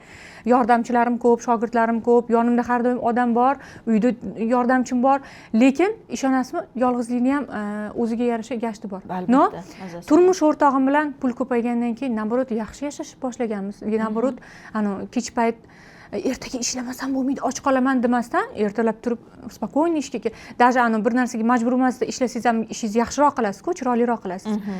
Bu narsada juda ko'pchilikda bo'ladigan muammo, ayol kishi o'zini o'rnini ikkalasida ham pul teng ko'paysa ham, даже ayolida ko'proq ko'payib ketsa ham, ayolida ayb demoqchi emasman. O'zini o'rnini yo'qotib qo'yadi. Erkaklarda bitta narsa bor. Har doim o'zini birinchi his qilishni yaxshi ko'radi. Lider bo'lishni yaxshi ko'radi. Oilada ayniqsa aytgan gapini qiladigan ayollarni yaxshi ko'radi. Xo'p deydigan ayollarni va nima desam bo'ladi? Men oilamda shunaqa qoida bor, turmush o'rtog'im bilan 5 minutlaydigan. Urushsak, men ajrashmoqchi emasmanmi turmush o'rtog'im bilan 5 minut ichida yarashishim kerak. Nima muammo bo'lishidan qat'iy nazar. Ular menga kimdir ularga telefon qilib qoldimi, yozib qoldimi, nimadir. Men ajrashmoqchi emasmanmi? Mana xafa qildilar meni. 5 minut o'tdi-ku deydi. Joyi keladi, men xafa qilib qo'ysam, men 5 minut o'tdi-ku deyman. 5 minut bo'ldi, уже bo'ldi. Xafa bo'lishga haqingiz. Siz ham 5 minut amal qilamiz, amal qilamiz. Ba'zi o'ylab qolaman, juda uzoq ekan, 5 minutdan ertaroq 2 minut, 3 minut desam bo'lmasmi deb boshida kelishib olganman. Ishonasizmi? Joyi keladi, meni qattiq jahlim chiqarsa, tam og'aynilar bilan qolib ketib, telefonni o'chirib qo'yadimi, tam dachaga chiqib ketib yuvib qoladimi? Shunaqa alamzada bo'laman deb 5 minut o'tdi deydi. Ilojim yo'q, kechirishga majburman, chunki o'zim shunaqa qonun qoida qilgan. O'shandan keyin gaplashib olasizlar. Gaplashib, o'tirib kelishaman. Men oilada bo'ladigan 90% muammolarni gaplashmaslikdan deb bilaman. Da, shunday. Mana arazlab chiqib ketadi. Arazlab chiqib ketib, siz kimga araz qilyapsiz? O'zingizgami? Bir oylab gaplashmay yurish mumkin. Bu normal holat. Da, erkak kishi hech qachon birinchi gapirmaydi. Erkak kishi bo'yin egmaydi. Tan olish kerak. Tan olish kerak. Erkak kishi bo'yin erkak kishini bo'yinni egishini kutadigan ayol ko'p narsani yutqizib qo'yadi. Siz eng yaqin insonimiz aslida turmush o'rtog'imiz. Masalan, men ota-onamga ayta olmaydigan gaplarimni ham turmush o'rtog'imga aytaman. Kichkina yoshligimdagi bo'lgan perjivaniyalarni ham turmush o'rtog'imga aytaman. Va sizni shu darajada yaqin insoningiz ekan va siz u bilan ajrashish niyatingiz yo'q ekan, uni aqlini kirgizib qo'yaman, o'ziga keltirib qo'yaman. Haqligimni isbotlayman. Haqligimni yo'q, siz haqligingizni o'zingizni baxtsizligingiz evaziga isbotlaysiz. Ayol kishi turmush o'rtog'i bilan gaplashmagan har kunida baxtsiz. Har kunida kutib yashaydi, kelishini bo'lmaydi, men gaplashishim kerak. Nimaga menga telefon qilmayapti? Birinchi bo'lib o'zlari qilmaydi. Masalan, menga ko'pchilik aytadi, kim birinchi qadamda, to'g'risini aytaman men. Albatta. Men aytaman, bo'ldi, adasi 5 minut o'tdi-ku, nima keragi bor hozir urushganimiz bilan deyman. Da, ular xafa qilib qo'ysalar, ular ham menda shu narsani qo'llaydilar, lekin ikkalamizda teng konflikt chiqadigan bo'lsa, men birinchi yon bosaman. Chunki men ayol kishi agar bitta pog'onada past turursa, qancha ko'p pul topmasin, bitta pog'onada pastligini his qilsa, erkak kishi o'sha oilada liderligini his qiladimi? Bo'ldi, o'sha oilada menimcha 90% ga muammo kelmaydi. Va bu pastlik ham hisoblanmaydi-da aslida. Aslida pastlik hisoblanmaydi-da. Biz baribir turmush o'rtog'imiz bizdan rozi bo'lmasa ekan jannatga kira olmaymiz. Shu narsani unutmasligimiz kerak-da. Ota-ona muhim. Men ham ba'zida ota-ona mavzusida ham tortishib qolaman. Tam mana farzand mavzusida tortishib qolganmiz, ko'p muammo bo'lgan. Lekin men aytaman-da, erkak kishi bizdan ko'ra ko'proq tashqaridan keladigan negativniy nimaga bosimga duch keladi. Chunki uni tanish bilish ko'p, ko'chada gaplashadigan odami ko'p, ishida ham baribir mas'uliyat katta. Masalan, men ishxonada ishlashim mumkin, lekin klinika rahbari ham, klinikani hamma narsasini, dokumentatsiyasi, buxgalteriya boshqarish men turmush o'rtog'im qo'lida. Va undan tashqari o'zim bizneslari bor va ular mendan ko'ra ko'proq negativniy anaqaga ta'sir qiladi. Va men o'sha muammolarni hal qiladigan, o'sha narsalarni negativ fikrlarni ketkazadigan, dam oldiradigan, o'ziga yaxshi anaqa atmosfera yaratadigan, men даже turmush o'rtog'imga yaxshi hayotda yashashni ham o'rgatib qo'yganman. Ishonasizmi? Hatto massajga boring, mana bunaqa qiling, saunada yoting, davay shoppingga boring. Shopping odam pul ishlatsa ham o'ziga energiya oladi-ku. Hozir shunaqangi o'rgangan, ishonmaysiz. Mendan ko'p kiyinadi, mendan ko'p massajga boradi, mendan ko'p saunaga boradi. Хорошо, shu tariqada erkak kishini topish tutishi, barakasi, sog'lig'i, muvaffaqiyati, katta maqsadlarga erishishi ayol kishiga bog'liq deya olasizmi? Albatta. Erkaklarga ko'p narsa kerak emas. Erkaklarga juda ham kam narsa kerak. To'g'risini aytaman, erkaklarga agar o'zini bitta yaxshi ko'rgan mashinasi bo'lsa, uyi bo'lsa, o'sha bitta futbolka, bitta shim, shu bilan yashab yuraveradi. To'g'risida, ya'ni ular brendovый kiyim olib, tam Italiyaga borib shopping qilib, tam Shvetsariyaning tog'larini ko'rgisi ham kelmaydi jayam. Keladiganlari ham bor, lekin unaqa o'lib ayol kishidagi borishim kerak deb o'lmaydi-da. Lekin adasiz siz shu narsani qila olasiz. Sizni qo'lingizdan keladi. Siz o'rgana olasiz. Siz mana shu narsani eplay olasiz. Meni turmush o'rtog'im aytadi, "Men sen bilan yashashni boshlaganimdan keyin bunaqa narsalarga qodir ekanligimni o'ylab ham ko'rmagan ekanman." Ya'ni ayol kishi turmush o'rtog'ida u o'zida ko'ra olmayotgan narsani ko'rishi mumkin. Va unga o'zi ishonmagandan ham ko'proq ishontirish mumkin. Siz ola olasiz. Men aytayapman sizga, sen jinnimisan, men 130 ming dollarlik mashina qanaqa olaman? Voy, odam olayotgan, siz ham ola olasiz. Odamlar olyapti o'sha narsani. Bitta bilmayman, 4 ta ko'zi, 4 ta qo'li, oyog'i, 8 ta odam emas. Odam olyapti, siz qila olasiz. Hozir menga erim aytadi, ishonmangki, sen частный samolyot o'zingga samolyot olasan, sen o'sha gapingga ham ishonaman endi deydi. Vaqtlari keladi, sizni gaplaringiz подтверждение o'zini isbotini topgan sari turmush o'rtog'inglar yana ham ana ayolini qadrlaydigan bo'ladi. Даже ayol kishini qadrlab, ayol kishini e'zozlashi ham ayol kishi o'zi aslida o'zi o'rgatadi. Mana shu o'rinda har doim ayollarga o'qing va o'qing deyman va aynan meni faoliyatim, kurslarim, loyihalarim barchasi ayol kishini mana shunday bilimlarga ega bo'lishi. Balkim ota-onasi bera olmagandir, ko'rsata olmagandir, o'rnak bo'la olmagandir va balki bolalik juda ham dahshatli o'tgandir. Lekin bu siz mana shunday qila olmaysiz, siz shunday yasha olmaysiz, siz pozitivniy bo'la olmaysiz, siz unaqa oilada baxtli bo'la olmaysiz degani emas. Miyadagi mana telefonni обновление qilgandek, miyadagi ham tafakkurni, aqlni полностью yangilash mumkin. Qayta programmalash mumkin, qayta dasturlash mumkin va barcha o'quv kurslar, barcha loyihalar, hatto mana shu podkast ham mana shu yo'lda xizmat qiladi. Iloji bor, siz arziysiz, siz loyiqsiz, siz ham shuni qila olasiz degan maqsadda. Nima demoqchisiz? Ayting. Mana bizada ayollarda 80% da psixologiyaga imенно negativniy nastroy bor. Qaranglar, sizlar oilalarga borib, oilaga muammolarni aytib berganingiz bilan oila battar sizlardan battar siqiladiki, yechim bera olmaydi. Chunki o'zi u holatga tushib ko'rmagan. Sizni turmush o'rtog'ingiz va qaynonangizni kelini sizni oyingiz emas, aslida sizsiz. Faqat siz. Sizni farzandingiz emas, sizni turmush o'rtog'ingiz emas. Sizni hozirgi nito vaziyatiga his qila oladigan odam o'sha ishini ustasi, ya'ni o'sha sohadagi professional inson. U o'shanga o'qigan, yechim berishni biladi, nima gapirishni biladi, hamma narsani biladi. Va unga murojaat qilish bu pustaya trata денег emas, pulingizni havoga uchirish emas. U sizga eshitib, sizni yaxshilab tinglab, sizga bitta yo'l yo'riq ko'rsatib yuborsa, o'shani o'zidan ham siz plusda chiqasiz. Ishoning meni gapimga. Ayollar ko'p narsani miyasiga keltirib oladi-da, o'sha narsaga yechim topa olmasdan unga aytib, bunga aytib, siz dardingiz borib egasiga ayting. O'sha muammoni hal qiladigan insonga ayting, mutaxassisga ayting. Psixologiyani biz o'ylab topmaganmiz. O'zbekiston yoki qaysidir inson bitta inson o'ylab topmagan. Bu целая nauka, bu professiya, bu inson faoliyat olib, o'shanga o'qib, o'shaning uchun hayotini bag'ishlagan inson. Masalan, men tishga bag'ishlaganman hayotimni. Bular o'sha psixologiyani bu odamlarga yechim berishga aslida sarflaydi va bu narsaga borib turib siz nimadandir kamayib yoki nimangizdir yo'qotmaysiz. Yutsangiz yutasizki, o'sha muammoni hal qilsangiz qilasizki, bu narsadan chiqib keta olmaslikni o'zingizga muammo qilib o'tirgandan ko'ra mutaxassisga ishonib o'shanga murojaat qilgan menimcha to'g'ri deb o'ylayman. Va ayol kishi o'zini hayotida yonsa, o'zini ishida zo'r bo'lish xolasa, yonib prям ishini sevsa, hayotini sevsa, turmush o'rtog'iga ham qiziq bo'ladi. Yangi narsani o'rgansa, turmush o'rtog'iga ham qiziq bo'ladi. Men bitta kurs olib o'qib o'tirayotgan kurs, erim, nima qilyapsan? Dars qilyapman. Ha, qilur, bo'ldi, xo'p, qilur. Nima qilyapsan? Kitob o'qiyapsan? Men o'qirgan. Bo'ldi, ishing qilurgan. Uni yuvilmagan idish ham, qaralmagan farzandingiz ham u ko'rmaydi. U o'zini hayotini yaxshi ko'rib, hayotida yonadigan ayolni ko'radi faqat. O'qiyotgan, izlanayotgan, rivojlanayotgan. Men turmush o'rtog'im aytadi, men nimadadir kursda o'qing deb gapiraversam, psixologik kurslarda ham, biznesda ham, buxgalteriya kurslarida ham oldin men seni tushunmasdim deydi. Hozir men bitta kursni $1000 kurs o'qiganlar, ishoning, $100,000 dan oshiq sotib qildim deydi.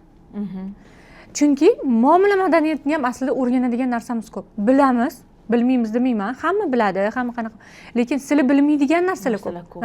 Bilaman degan kuni odam yutqizadi. Men aytaman, mendan zo'r ortodontlar bor Toshkentda.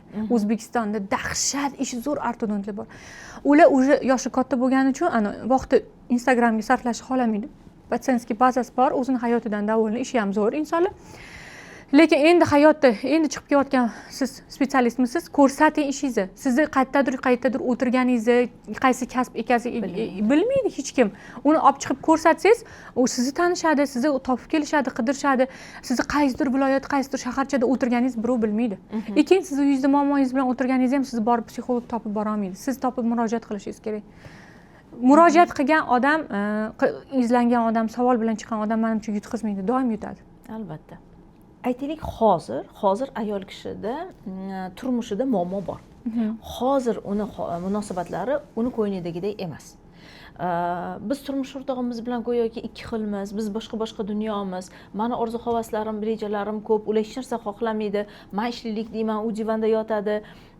O'qiy desam ruxsat bermaydi, uyda o'tir deydi, nima qilasan ishlab deydi. Mana shunaqa moment bo'lsa, ayolning birinchi qadami nimadan bo'lishi kerak? Nimadan boshlasin o'zgartirish? O'sha narsani qilish xohlayotganini ko'rsatishdan menimcha deyman. Masalan, o'qish xohlayaptimi?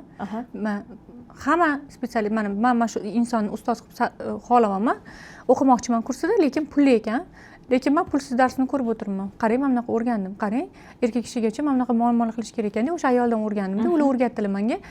Shunaqa qilish kerak ekan. Endi men sizga bugundan boshlab o'sha xatoimni to'g'rilamoqchiman-da, sizga shunaqa muomala qilmoqchiman. Men noto'g'ri qilar ekanman adasi. Men aslida-chi sizga bosim qilar ekanman. Meni ishoning, meni erim ham hech narsa qilish xohlamasdilar. Ishlashni ham xohlamasdilar, mashina olishni ham xohlamasdilar, chet elga borib xohlamasdilar. Bo'ladi shu. Bo'ladi. Yetadi. Shukur qilgin. Hozir ham bir aytib qoladi, shukur qil. Ha, xo'p bo'ladi. Xo'p, menchi hozir noshukurlik qilib oldim, adasi o'zi menda ayb bo'ldi.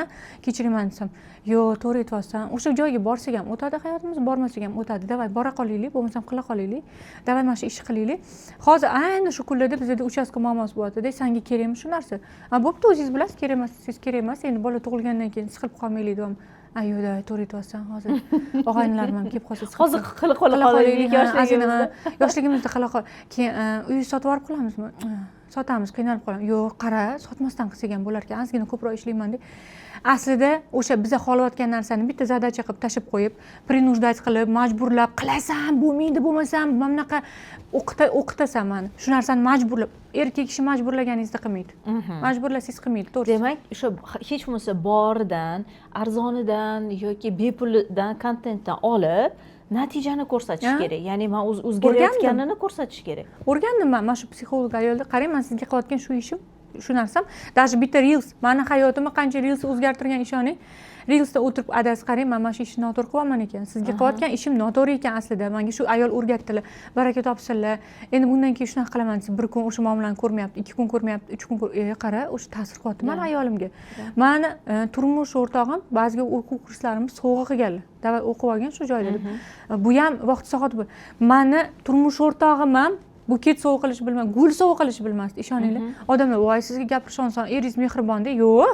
Meni erim oddiy o'zbekcha chapani bola bo'lgan. Ana unaqa oilasida ko'rmagan, unaqa narsani tushunmagan. Ana podkabluvchnik deb o'ylaydi. Men bunaqa desam, men bunaqa deb o'ylaydi. Men san rozvoy mashinang minmayman, jinnimisan deb o'ylaydi. Hozir yo'q. Sekin vaqt soati bilan hamma narsa o'zgaradi. Faqat bilasizmi? Meni erim unaqa emas. Meni erim uni eri hech idealni eri yo'q, solishtirish bo'lmaydi aslida. Yaxshi erini hech kim sizga bermaydi. Yaxshi erlarni aslida biz o'zimiz yaxshi xarakterimiz bilan, yaxshi muomalamiz bilan o'sha yaxshi erni ham qaysidir ayol shakllantirganda. Tarbiyalagan demoqchi emasman. Tayyor bo'lib qolmagan. Tayyor bo'lmagan. Lekin o'zgartirgan, muomalasini o'zgartirgan, qarash, his qilishgan. Men turmush o'rtog'im aytadi, "Men bir kun kelib senga shunaqa muomala qilishim tushimga ham kirmagan." Meni turmush o'rtog'im boshida menga telefon ham qilmaydigan, xavotir ham olmaydigan, men bilan gaplashib, kechalari bilan qizlar gaplashib chiqadi-ku, unaqa bo'lmaganmiz biz. Men oilamni asosini qurganman. Qara, yaxshi inson ekan, erga tegsam stomatolog menga o'qimagin demaydi, rivojlanmagin demaydi. Sohamni tushunadi. Sohamni tushunadi va даже ishda kech qolib ketsam ham men bilan birga o'tiradiki, tashib ketvormaydi yoki kech kelyapsan demaydi deganman. Ular bu ham stomatolog bo'lar ekan, ishlar ekan, men uyga kelmasam kamroq boshim og'ritadi. Ishlaydi-ku, o'zi ham ishdan charchab keladi deb uylanganman deydi. Sevib, o'lib bir narsa bo'lib, yo'q, unaqa bo'lmagan. Turmush o'rtog'ingiz rashk qilasizmi? Qilaman. No, qanaqa qilaman? В меру. Joyi kelsa, bildirib qo'yaman, что yoqmaganini bilib, lekin psixopatka bo'lib, bir ham baqir-chaqir qilib, yo'q, unaqa narsa men o'zimga baribir menda oq xalat kiyganimgami anaqa bor. Erim aytadi, statusing bor deydi, bosiming bor deydi. Men hayotda bironta qizga telefon qilib, sen kimsan meni erimga qilayotgan deya olmayman, demayman. Meni niже уровня.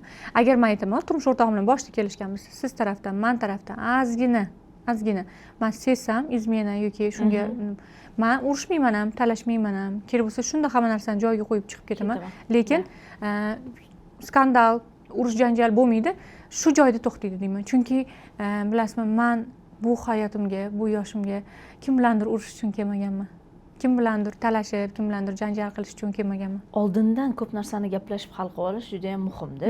Hamma o'zini yog'ida o'zi qovurilib, men bunaqa bo'ladi deb o'yladim. Men bunaqa bo'ladi deb o'yladim, lekin ichidagini unaqa deb o'ylaganingizni boshqa odam bilmaydi-ku.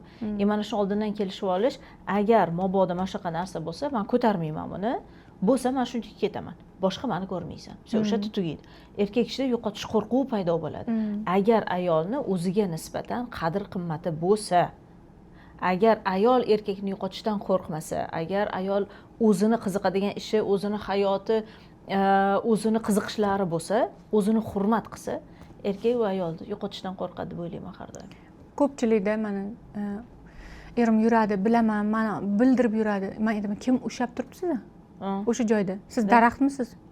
Ildizoti tomirib o'tib ketgan. Joyingizni o'zgartira olmaydigan, местоположениесini o'zgartira olmaydigan. Da qayerga boraman deydi. Nima siz ota-onangizdan boshqa joy yo'qmi? Bizda bir marta kuchli qattiq skandal bo'lgan. Turmush o'rtog'im bilan shundoq bilet olmay Turkiyaga ketib o'rganman. Qidirib ham topa olmagan. Oyimdan ham, adamdan ham qo'rqmagansiz. Keyin ishon, men senga shu ishni qaytib qilmayman deganlar. Qaytib qilmayman. Ayol kishini yo'qotishdan qo'rqmaydigan erkak xohlaganini qiladi. Aslida. Bu sitata mushtariydan. To'g'risi, xohlaganini qiladi. Unga hurmatsizlik ham qiladi. Uni oilasiga nisbatan haqoratli so'zlarni ham ishlatishi mumkin. Xiyonat ham qiladi, xohlaganini qiladi. Uning uchun ayol kishi o'zi aslida qanaqaligini o'zi bilish kerak-da, birinchi o'rinda. Birinchi o'rinda bilish kerak. Keyin aytganini qilmasa, masalan, men siz mana bunaqa qilsangiz, men bunaqa qilaman deb turib o'sha narsani qabul qilsa, qo'l ko'targanini kechirsa, ishoning, bir marta kechirgan odam ikki marta yana uradi. Yana uchinchisini ham uradi, butun umr uradi. Qo'l ko'tarishdan oldin men aytaman, undan oldin kichkina signallar bo'ladi-da. So'kish, haqoratlash, kamsitish, bu narsani ayol kishi yutib olgandan keyin, yutar ekan. Bu norma ekan. Erkak kishi hamma narsani norma deb qabul qiladi. Demak, mumkin ekan deb qabul qiladi. Lekin keyin qo'l ko'tariladi. Ba'zi ayollarimizda ham bor, masalan, o'sha joyigacha olib boradi. Men masalan ushlayapmanmi erim bilan? Уже his qilyapmanmi? Zakalat kelyapti, obstanovka shu joyga pikaga kelyapti. Yo'q, o'zimni bosib, yo'q kuldirishni boshlayman. Bo'ldi, o'zingiz bosib oling. Hozir men urmoqchiman deysiz deb. Chunki men kalta yeganimdan keyin yasholmasligimni bilaman. Biroz bilib olmanmi? Boshqa men abidam juda kuchli. Meni erim aytadi, "Seni niday bu xafa qilib qo'yish kerak emas, yillab xafa bo'lasan." Qanaqa xafa bo'lib, o'ylab yurmoqchi emasman, lekin men shunaqa insonni kechira olmayman. Bir nimani inson qabul qilib, "Bo'pti, endi shunaqa bo'ldi-da, endi deya olmayman." Deya olmasligimni bilib olmanmi, o'zim avaylayman. Gap eshityapman, o'sha joyga boryaptimi? Jahongir aka, hozir urmoqchi edingizmi? Hozir sal qolsa uraveradi. Yo'q, bor, sen bilan normal ham urush bo'lmaydi deydi. Chunki o'sha joygacha ba'zi ayollarimiz bor-ku, bitta gap tashlaysiz, 10 ta tahlil. Bitta gap olib boradi. Lekin ishoning, erkak kishi bilan gap o'ynashib yutolmaysiz. Kuchingiz yetmaydi. Kalta yeydigan bo'lsangiz, siz undan kuchli bo'la olmaysiz. Shuning uchun ayol kishi boshqa joydan yengaman deb o'ylaydi-da, orqa varotdan keyin texnikni. Keyin gap qaytarib ham yenga olmaysiz, kalta yeb ham yenga olmaysiz. Keyin ertaga yurib yaxshi yerini sizga hech kim urib bermaydi. Agar sizni hozirgi holatda eringiz masalan topish tutish yaxshi, oilangiz tinch, ro'zg'oringiz tinch bo'lib turibdimi? u oiladan ahmoqlik qilib ketsangiz faqat o'zingiz yutqazasiz. Muomalasini o'zgartirmoqchimisiz? Birinchi bo'lib o'zingiz o'zgarishni boshlang deyman men. Birinchi bo'lib o'qing, izlaning, hayotingizni yaxshi ko'ring, o'zgaring. Aytgandek, biz daraxt emasmiz. Daraxtlarni ham ustini sal kimdirlar kelib, tam tekislab, chiroyli qilib, vidga keltirib turadi. O'zingizning holatingiz, o'zingizning ko'rinishingiz, ichki dunyoyingiz, tashqi dunyoyingiz qanchalik chiroyli bo'lmasin, ichki dunyoyingiz joy-joyida, na polочках, tinch holatda, spokойно, garmoniyada bo'lmasangiz, hech narsa sizni chiroyli ham qila olmaydi, bitta joyda ushlab ham qola olmaydi. Даже o'zingizga o'zingiz yoqmay qolasiz vaqti kelib. To'g'rimi? Zo'r. Suhbatimiz zo'r davom etyapti. O'ylaymanki, qiziqarli bo'lyapti va bu boshqa yaqinlaringizga ham foydali bo'ladi deb xayolingizdan o'tgan bo'lsa, albatta like bosing, bizning kanalimizga obuna bo'ling va yaqinlaringiz bilan ushbu suhbat bilan bo'lishing. Tak, nima demoqchi edim? Вот. No, mushtariy qarang. Ayol kishini o'sha o'zini bilib, qo'rqmasdan, o'ziga ishonib yashashiga uni ichidagi komplekslari xalaqit beradi-da. Ayol kishi o'zini juda ham kamsitadi va siz suhbatimizda boshida ham men kompleksovat qilganman, men juda ham o'zimni kamsitganman. Nima deb o'ylaysiz? Qanchalar qiz bolaga tashqi ko'rinishi yoki o'zini mana shu kamsitishi keyinchalik hayotida kuchli ta'sir qilishi mumkin. Hozir ayol o'zini tashqi ko'rinishidan o'zini kamsitsa, bu bilan nima qilsin? Qarang, bizda именно men shu kasbda ishlayman. Ko'pchilik aytadi, tishi nima kompleksga bog'liq. Juda ham ko'p bor. Men masalan, kulolmasligim menga препятствие edi. Kulishim kerak, kulmoqchiman, chunki men kulishni yaxshi ko'raman. Hayotda kulib ko'p narsada meni odam kulib turgan odamni yaxshi ko'radi. Ko'zi ham kularkan qara deb gapiradi-da. Kulolmaslik ham bitta muammo. Va men patsientlarim kelsa, farzandi bilan kelsa, men sizni farzandingizni tish qatorini to'g'rilab bera olaman, lekin уже menga kelib bugungacha uni bog'chasi bor. Hozir odamlar bog'chadan boshlab gapirishni boshlaydi. Bowling degan narsa bor, bosim, ya'ni tashqi dunyoni anaqa sizni farzandingizga bo'layotgan, voy jag'ing qiyshuv-ku, sani tishing qiyshuv, tam ko'zing ham bunaqa ekan, yuzing bunaqa ekan. Desa, uni specialistga olib borib hal qilyapsiz, ortodont bilan ishlayapsiz, tish qatorini to'g'rilatyapsiz, lekin уже unda bo'lgan mamnundagi psixologik bosimni faqat psixolog yenga oladi. O'tirib, sani tishing to'g'rilamadi, уже senga uli gapirgan odamlar muhim emas, senga bunaqa deb gapiradigan, siz 250 marta gapiring, bu ta'sir qilmaydi. Chunki siz oyisiz, siz adasiz, sizni gapingizni farzand specialist va vrach sifatida qabul qilib olmaydi. Mani o'z vaqtida oyim psixologga olib borib, например, menga o'sha ayol aytganlar-da, brekting bormi, jag'ing qiyshuv, kulur, sani kimdir ushlab turibdimi degan. Ishoning, men brekt qo'yganimni qo'yaradi. Ko'rsin brektin deb. Meni miyamga brekt qo'ydirganimdan keyin, sen qo'ydirgan brektingni ancha-muncha odam o'ziga pozolyat qila olmaydi. Hamma ko'rsin kulib yur degan. Ishoning, men uni kelib og'zim yuvmasdan kulardim. Faqat ko'rsin odamlar bilsin deb. Mana shu insonni bitta gapi bitta gap aytgan. Sen o'sha sen qildirayotgan, seni otaning tirik ekan-ku, seni olib boribdi, seni shunaqa qilibdi deb gapirgan gapi ta'sir qilgan. Va men patsientlarimga ishlashingiz kerak psixolog bilan desam, kimdir olib boradi. Meni o'zim psixologim bor edi, ukrainalik. Kimdir yo'q, voy jinnimisiz, unaqa emas deydi. Lekin ishoninglar, tish qatorini to'g'rilab olib ham kulmaydigan insonlar bor. U faqat men tish to'g'risida aytyapman. Yuzi, ko'rinishi, bo'yi, juda ko'pchilikda muammo, vazni, semiz farzandlar bor, juda kompleksli bo'ladi o'ziga. Qanaqadir o'zgarishlar organizmida bo'layotgan narsalarni sizga aytolmaydi. Hech qachon sizga o'tirib to'liqligicha aytmaydi. Masalan, meni sinfdoshlarim ustimdan kulyapti, unaqa bo'lyapti, o'rtog'im ham bunaqa dedi, yoki o'zi yoqtirib qolgan, yoki uni yoqtiradigan qaysidir bola shunaqa gapirib qo'yishi mumkin. Uni ichida abida bo'lishi boshlaydi va specialistga olib borsa, senga uni gaplari muhim emas, seni hayotingni o'zgartirmaydi. Shunaqa deb aytgandan keyin odamning hayoti o'zgarish boshlaydi. Komplekslarni faqat specialistlar yenga oladi. Ya'ni siz o'tirib olib soatlab farzandingiz bilan gaplashing. Bu narsa sizni faqat u ona sifatida sizni qabul qilishi mumkin. Onam aytdilar, qo'ydilar, endi onam aytgani bo'lmaydi-ku deb. Bu nauchni dokazini. Sen aytayotgan narsa mamnaqa, mana shu joyda ham kelgan. Sen mamnaqa desang, bunaqa bo'ladi deb qo'ysa, qaramandagi muammo ham o'zi aslida bor ekan. Odamlar depressiyadan o'zini nima qilyapti? Ko'ryapsizmi? Ko'chada vысшее образованияsi bor qiz o'zini tepadan tashlab yuboryapti. O'zini suitsid qilyapti va hamma narsa, ishoning, hamma narsa bizani aslida befarqligimizdan, bee'tiborligimizdan va vaqtidan o'tkazib yuborganimizdan kelib chiqadi. Muammoni vaqtida hal qilmaganimizdan. Muammoni vaqtida hal va muammoni kerakli joyga borib hal qilmaganimizdan. Sizningcha kimnidir joni, kimnidir hayoti, kimnidir mana shu hayotdan ketishi nechidir seansli psixolog lecheniyadan muhimroqmi? Yo'q. muhim emas. Hayot to'xtagandan keyin voy men tirik bo'lganda unaqa qilardim, voy bunaqa qilardim. Men bilmay qolibman, ichida shuncha gapi bor ekan, o'zini osib yubordi. Bilsam psixologga olib bormasmidim.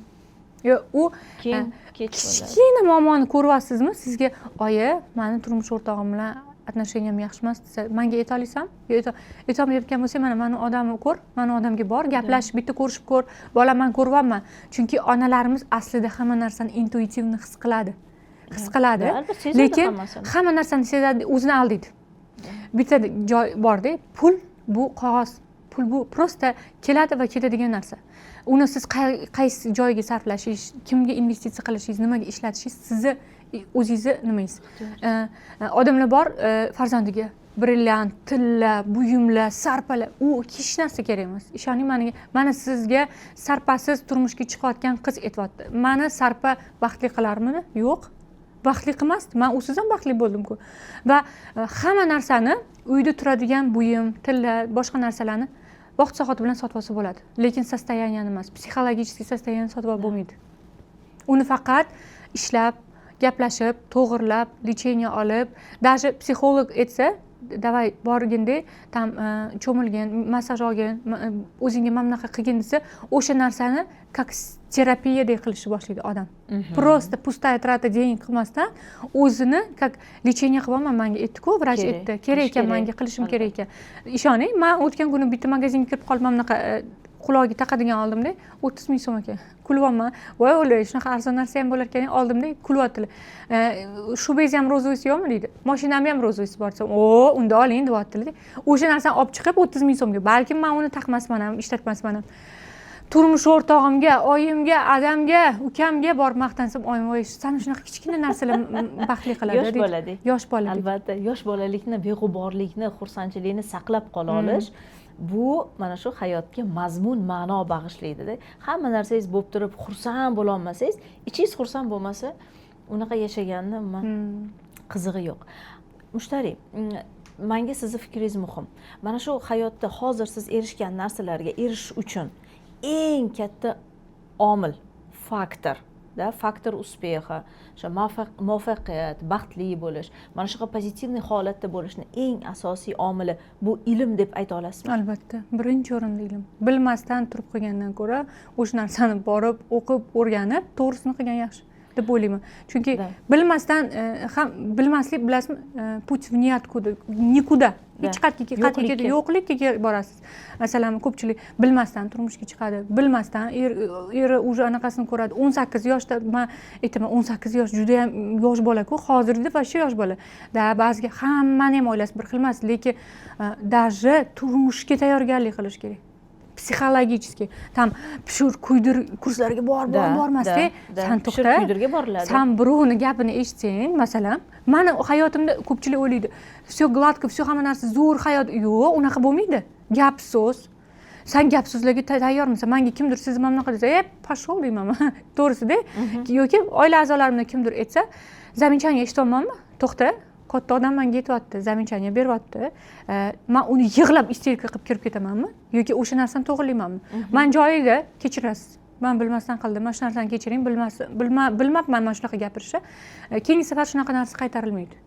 Joyida hal qilaman. Oyimga telefon qil, adangga telefon qil, qarindosh urug'ingga aytib ber, chiqar muammo yarat. Seni oilangdagi bo'layotgan muammoga ota-onang aybdor emas aslida. Hech qachon siz meni erim bilan urushib bir bola bo'lib ketishimiz mumkin. Oyim oldiga kulib boraman. Nimaga meni oyim, meni erim bilan muammoyimni bilish kerak? Nimaga meni oyim yana kamiga o'zini eri bilan hayotini yashab o'tib, meni erim bilan ham hayotimni yashab o'tish kerak? Ilmga qancha pul sarflagansiz? Sarflayapsiz. Sarflaysiz doim ham, hozir ham. Doim, hozir ham o'qiyapman. Men erimga aytganman, agar mana hozirgi hayotimizda 40 ming dollar yiliga sarflasam ham kam. Chunki stomatologiyani kurslari вообще qimmat, yaxshilar pul talab qiladi, lekin 40 ming dollar menga 400 ming bo'lib chiqadi. Bilaman, albatta, 10 barobar bo'lib qaytadi. Eng kami 10 barobar. Men o'zim shunaqa nastroychi qilganman. Shu kungacha institutda o'qigan pullarimni hisoblasam, institutga 4 yil kira olmaganman va mana shu joyda ham yana bitta narsani bilinglar. Hayot sizlar ko'rayotgan, Instagramda ko'rayotgan odamlarning hayoti osonlikcha erishyapti. Osonlikcha botdi-ku, kirgan institutga oson o'qigan. Ishoning, man test yodlaverib test ko'rsam hamma joyim qichiydigan bo'lib ketgan. Shunaqangi ko'p yodlaganman. Lekin man savol yodlaganman mana.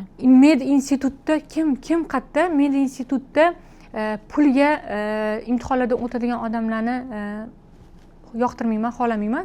Chunki biz birovni hayotiga javobgarmiz va uni pulga yoporish nenormal deb o'ylayman.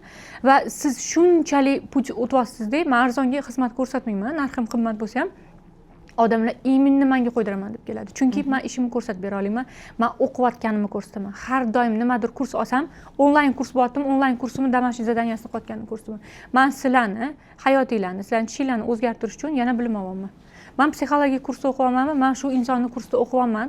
Nimaga? Chunki sizlarga nima gap gapirishimni ham bilishim kerak. Men qanaqa men bitta odam kelyapti, "Voy, sizni qizingiz-chi, jarqish ekan, mana bunaqa ekan." Qarang desam, o'sha chiqib ketgan patsient tupikka kirib, muammosini bilib, ana bolalar ko'p holatlarda даже oyisiga ham, "Oyi, mana bunaqa dedimi?" deb so'rash ham bilmaydi. O'sha narsani ichiga yutadi. Voy, даже specialist ham mana shunaqa dedi deb. Qanchadan qancha gaplarni farzandlarning oldida aslida gapirib bo'lmaydi. Shu narsalarni gapirish, gapirmaslik joylarini ham bilish kerak. Bunga esa o'qish kerak. Bunga bilish kerak. Biladigan odamdan o'qish kerak. Aytganimdek, investitsiya bilimga qilinsa, ishoning menga, mashinangizga emas, uyingizga emas, tillaga emas, sarpaga emas, qizini inson o'qitib turmushga bersa, butun hayoti mobaynida tinimsiz sarpa qilib berdi degan. Butun hayoti mobaynida unga men adam aytadi, "Men qizimga mashina olib bermaganman. Men qizimni pul pechatать qiladigan mashina qilib tarbiyalaganman" deydi. Chunki hayotda mehnat qilishdan qo'rqmayman. Kechasi ishda qolib ketishdan qo'rqmayman. Birovning gapini eshitishdan qo'rqmayman. Birovdan uzr so'rashdan qo'rqmayman. O'qib o'rganishdan qo'rqmayman. O'zgarishdan qo'rqmayman. Har doim menimcha, xudo xolasa agar 90 ga kirsam, o'shanda ham o'qiyotgan bo'lsam kerak. Chunki yiliga yangi narsa chiqyapti-da. Yiliga hamma narsa, iloji bo'lsa hamma joyda o'qib, hamma narsani bilgan yaxshi. Bilmasdan qilgandan ko'ra. Albatta. Mushtariy, rahmat. O'ylaymanki, bizni hozir kuzatayotgan ayollar sizni quvvatingizdan, energiyangizdan, shijoatingizdan zavqlanib, shu odam qildi, shuncha narsadan o'tgan ekan. Men ham qila olsam kerak, hech bo'lmasa men ham qila olsam kerak degan fikr joylangan bo'lsa, men o'ylaymanki biz ikkalamiz ishimizni a'lo darajada bajardik deb hisoblayman. Mushtariy, kelganingiz uchun rahmat. Ishingizga omad tilayman. Eson-omon Alloh buyurgan, nasib etgan ne'matni bag'ringizga bosib olish nasib aylasin. Bugungi uchrashuvimizga bir xulosa qilib, sizni hozir kuzatayotgan, ikkalamizni kuzatayotgan ayollarga, balki tushkun holatda, balki umidsiz holatda, balki nima qilishini bilmay turgan holatda bo'lgan ayollarga nima maslahat, nima tavsiya berasiz? Bu hayotda hammamiz boshimizda yaxshi va yomon kunlar bor. Meni hayotimda ham juda ham ko'p marta bo'lgan va menda bitta xarakter bor. Nimadir qiyinchilik meni hayotimda, sinovli kun keldimi, sinovli vaqt keldimi, demak, birinchidan Allohim bu narsani meni ko'tara olishimni bilib bergan. Albatta. Ko'tara olmaydigandan oshuvchasini bermaydi. Va ikkinchidan, men shu narsaga duchor bo'ldimmi, shu narsa meni peshonamga keldimi, demak, qaytadir men ishlashim kerak. Qaytadir men o'sha narsani to'g'rilashim kerak, chunki Alloh menga znak beryapti. O'zing to'g'rila, o'rgan, o'sha narsani bilgin, o'sha narsani qilgin. Nimaga deganda, o'tirib ishonasizlarmi, men даже depressiyaga tushishga vaqtim yo'q. O'tirib nimadir kunlab o'ylashga, kech payt yig'lash holimda, ertalab patsiyentim bor-ku, men qanaqa hozir yig'lamay yuzim tushib ketadi, ertalab uxlab yig'lamayman deb o'tib ketaman, ishoning. Keyinga olib qo'yasizmi? Keyin уже esimdan chiqib, уже deb o'tib ham ketdi. Meni farzandimni, hali tug'ilmagan farzandimni yo'qotgan kunim ham yig'layapman deb, уже vashi hayotim o'zgarsa kerak deyapman. Instagramga bir kiryapman deb, bitta yana tanishimiz tug'ilib bir hafta yashab o'lgan farzandini ko'rganman va aytganman, Allohim o'sha insonga ham sinov beribdi, menikini undan qilib yengilroq qilib beribdi. Men kimmanki Alloh irodasiga qarshi boradigan. Sizlardagi hozirgi o'tirgan qiyinchilik vaziyat bor-ku, sizlarni kuchli bo'lishinglar uchun aslida berilgan. Sizlarni yana hayotda yashashinglar uchun, kuchliroq harakat qilib, muomalanglarni to'g'rilashinglar, o'zinglarni to'g'rilashinglar, o'qishinglar uchun, o'rganishinglar uchun bizni daraxt emasmiz, местоположениясini, joyini, lokatsiyasini o'zgartira olmaydigan. Bo'lmayaptimi? Hayot o'xshamayaptimi? Siz ming harakat qilsangiz ham, o'qisangiz ham, o'rgansangiz ham qo'lingizdan kelmayaptimi? Bu narsada hech kim aybdor emas. Bu narsada na turmush o'rtog'ingiz, oilangiz, qaynonangiz, qaynotangiz aybdor emas. U aslida biz ne to joydamiz. O'zimizni kerakli joyimizda emasmiz. Odam kerakli joyida bo'lsa, ichida o'sha savollar bo'lmaydi. Men nimadir noto'g'ri qilyapmanmi, nimadir nida bo'lsa bo'lmaydi. Ras bo'lyaptimi? harakat qilib ko'ring to'g'irlashga. Harakat qilishdan to'xtashlik kerak emas. Negativniy nastroyitsa qilib o'tirib, mendagi mana bunaqa, Instagramda bunaqa. Instagramda sizlarga odamlar faqat yaxshi tarafni ko'rsatadi. Har doim siz o'zi aytadi, bizda muammo ko'p bo'lsa-da, kirsangiz Instagramda men erim bilan urushdim, men o'zim mana bunaqa qildim degan narsadan ko'ra yaxshi hayot ko'rinsa, odamlar o'sha narsaga o'zim chalg'iydi deb o'ylaydi. Lekin 80% da negativniy narsalar Instagramga qo'yilmaydi. Meni ham erim urushadi, men ham erimdan gap eshitaman. Men ham oddiy ayolman. Hamma qatori oddiy ayolman.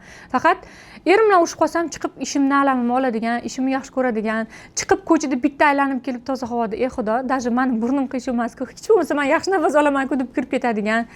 Ko'zim bor, meni oyog'im bor, ishlayapti, Allohga shukr. Tasavvur qiling, siz ertaga ertalab tursangiz, ko'zingiz ko'rmayotgan, ikkita oyog'ingiz, qo'lingiz ishlamayotgan bo'lsa ham, o'lmaganimga shukr qilasiz-ku, to'g'rimi? Yomonidan saqlasin deymiz aslida. Har doim bu holatdan yomonidan saqlasin deb bergan holatga ham, bergan qiyinchiligiga ham rahmat, shukr, Alloh o'zingga ming shukr deb dal shu hayotda davom etishda, yashashda, hayotdan zavq olib yashashda davom etishinglarni maslahat beraman. O'ylamanglar, Alloh qiyinchilik berdimi? O'ylaylikki, bundan keyingi sizlarga yaxshi hayotni tayyorlab turibdi. Faqat bu sinovdan qanaqa o'tishimiz Allohga shukr etib o'tamizmi yoki siqilib, stressda, nima ham menga bunaqa bo'ldi, kim aybdor, men unaqa qilmaganman-ku, o'sha meni ota-onam bilan bo'lgan muammoyim menda shunaqa deb o'ylagandan ko'ra shukr etib o'tganinglar yaxshi deb o'ylayman. O'zinglarni ehtiyot qilinglar, o'qishdan, izlanishdan, yashashdan charchamanglar deb qolardim. Xudo xolisa yaxshi kunlarda ko'rish nasib qilsin. Rahmat. Rahmat.